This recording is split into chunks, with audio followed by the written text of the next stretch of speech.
Hello students, Standard 7, revision of the chapter number 4, heat. In the few last videos, we revised the knowledge about the heat. We know that heat is the form of energy, and heat can be observed by touching, but touching is not always reliable for hotness or coldness. The measurement of hotness or coldness is known as the temperature, and we learn about the different type of devices used to measure the temperature. The device is known as thermometer, and thermometer are like clinical thermometer and laboratory thermometer, and the weather department using the thermometer. There is maximum, minimum thermometer, and maybe in the big industries they are using more different type of thermometers. Nowadays we know that the thermometers without using mercury also available, which are called a digital thermometer, which also gives the accurate temperature of our body. Then we learn about the transfer of heat. Means the heat can be transferred from hotter object to colder object. Means if one side temperature is more, the other side temperature is less, the heat can flow from hotter place to colder place. And there are three modes of transfer of heat, from which we already learned about two of them. There is the conduction and convection. Conduction generally takes place in the solid objects. We saw with an activity also that how the metal strip or metallic rod, when we give heat at the colder end, then from that it is passing through the other end. When that end is getting hot, it transfers the heat, and slowly it passing from hotter end to the colder end. And according to that, we said that some of them are good conductors, some are insulators of heat, because they don't allow the heat to pass through them. Then we saw that in liquids, the transfer of heat takes place by the method of convection, in which what happens, the molecules of water, when they get heat, they becomes lighter, and along with the heat they rise upwards, and the cold water from the top takes place of it, and then also they also getting heat and come upwards. So you will see the stream going upwards and downwards in the form of the bubbles. So in the water or in the liquid, the transfer of heat takes place by method of convection. What about the gases? Generally, what happens in the gases? In the gases also, the transfer of heat gets in the form of convection.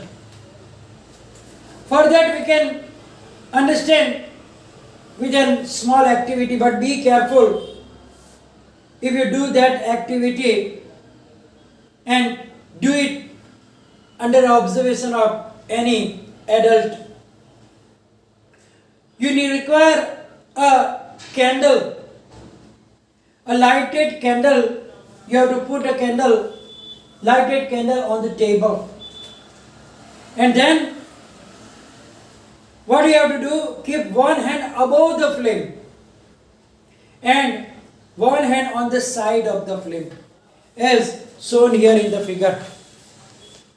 One hand above the and the other hand on the side of the flame, and feel in which hand you feel more hot. You will notice that the air on the top will get heated by convection. So the hand that you kept on the flame, above the flame, you will feel hotter, but on the side you will not, because the convection does not take place in that direction. But when it goes up, you will feel hotter. It shows that in air also, the transfer of heat is done by the method of convection.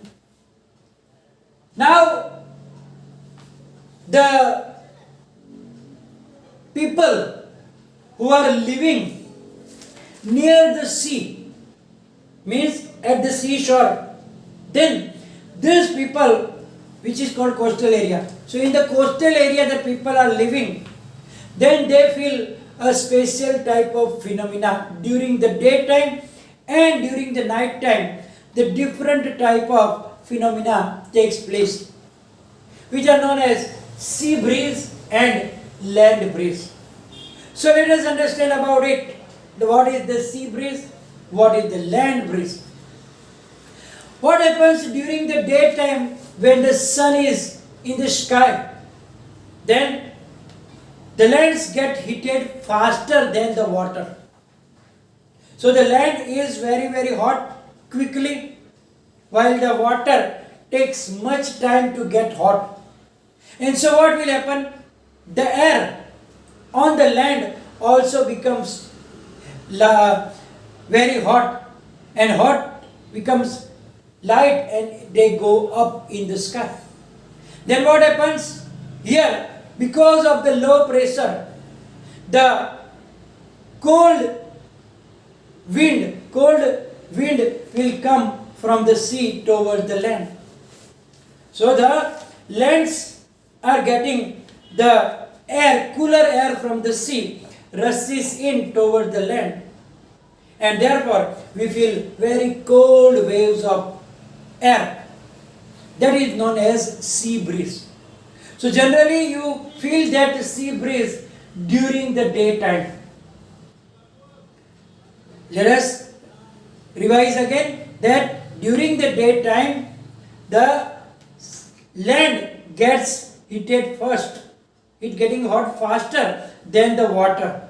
So the air on the contact with the land becomes hotter, become lighter, goes up, and then from the cooler air from the sea rushes to take place of that. So we will cool breeze, which is known as sea breeze. Now in the night time what happens? Water take much time to get cooler also. It means that the temperature on the air, in the air of the near the sea, will be more than the land. So now what happens? The land, from the land, the breeze of the air goes toward the sea. Right? The warm air from the land moves toward the sea to complete the cycle. So the air from the sea is called the sea breeze, and the night time, as I told you, that water cools down more slowly than the land, and so the cool air from the land moves toward the sea, and this is called land breeze. So sea breeze and land breeze. In land breeze what happened? The temperature of the water is more because it cools down slowly.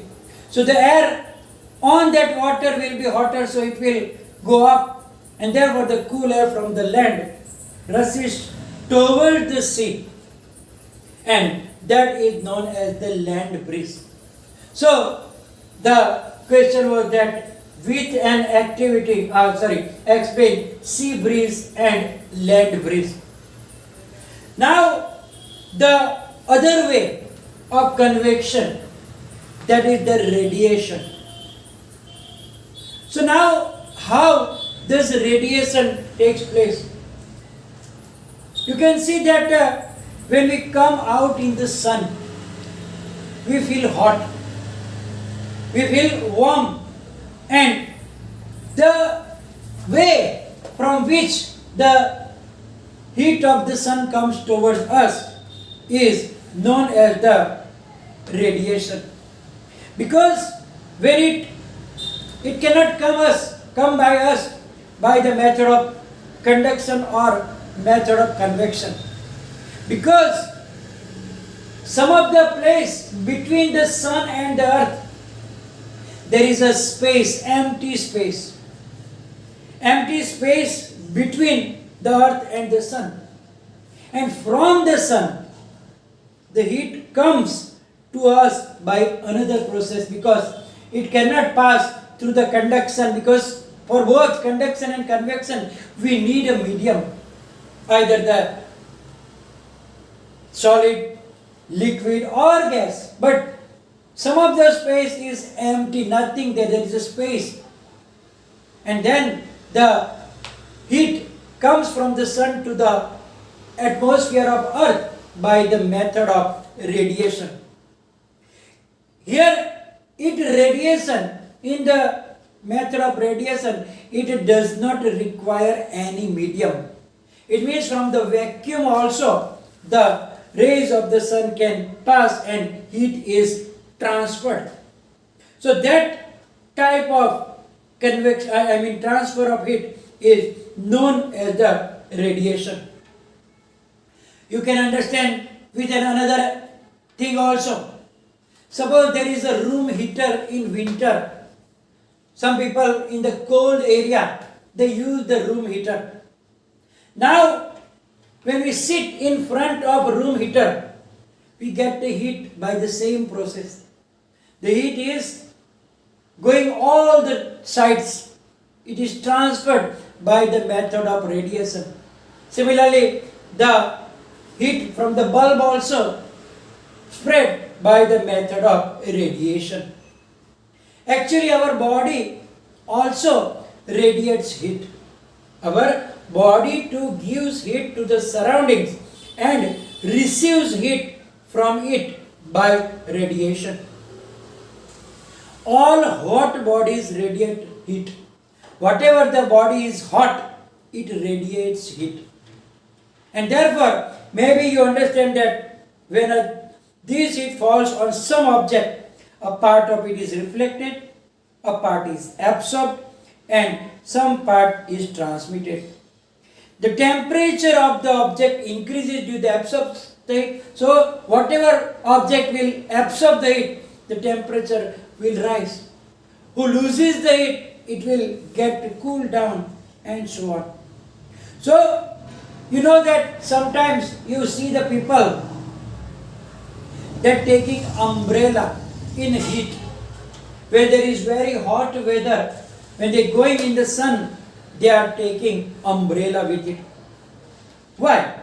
Because the cloth of umbrella will absorb some heat, and it will not allow the heat to transfer inside, and the people who is holding that umbrella will not get that much heat. It will not radiate, but it will absorb the heat, and therefore it is advisable to take umbrella when we go outside in the sun. So generally we already talked about some clothes that in the summertime we like to wear white or light colored cloth. In the winter time we like the dark black or the woolen types of cloth. So generally this color also have different type of situations. If you take a black color and if you take a white color, then the black color will absorb more heat more quickly than the white color. For that, you can conduct an activity also. You can take two vessels, metallic vessels, color one of them outside with a black color and the other one paint white color. Fill same amount of water in them and put both vessels in the sunlight for a while. Then feel the temperature of the water in the both of them. You will notice that the temperature in the container which is painted black will be more than that of the white. It shows that the black color absorbs the heat very quickly than the white color. And therefore, if you wear black color or dark color cloth in summer, what will happen? That will absorb the heat and you will feel more hot. And therefore, you will not prefer that type of clothes, mean dark clothes in summer. So we wear white color or the light color because they will not absorb much heat, they will radiate it. They will transfer again into the atmosphere. Similarly, woolen clothes trap the air, trap the heat between them. And then the trapped heat will be useful for keep us warm. And therefore in winter time, we like to wear the woolen cloth. Similarly, now we use that coal, wood to keep our houses cool. Now, the building construction are also made such a way that the outer walls are having the different type of materials. Means layers of air can be trapped, and that is also the bricks. So, here we can understand about the heat. We already learn about the heat, everything in this chapter, like all the transfer of heat and so on. So here we are going to finish today's session and the revision of this chapter also and the assignment. Yeah, last one reason I forgot to tell you. That give reason ice is kept in sawdust. Maybe in the summer time you eat that barab gola, ice gola. That ice gola vendor keep that ice covered with the sawdust. Means the wooden dust. જેને આપણે ગુજરાતીમાં વેર કહીએ. And then first he take out from his box. There will be sawdust on it. He will wash it first. Why they keep sawdust on it? Because sawdust is made up of wood, which is a bad conductor of heat, insulator. So when the ice is covered with that sawdust, then it will not get hot. Otherwise, what will happen? Ice will melt quickly. But because of the sawdust are the bad conductor of heat, and therefore the temperature of the ice does not rise so quickly, and then it can stay in its solid form. But if you take out from the sawdust, it will melt very quickly because it will come in contact with the heat directly. So that's why the ice is kept in sawdust. So we discussed about all the questions in the assignment. You will write down in your notebook as an assignment on your own. And any confusion, write down in the comment section. Thank you very much.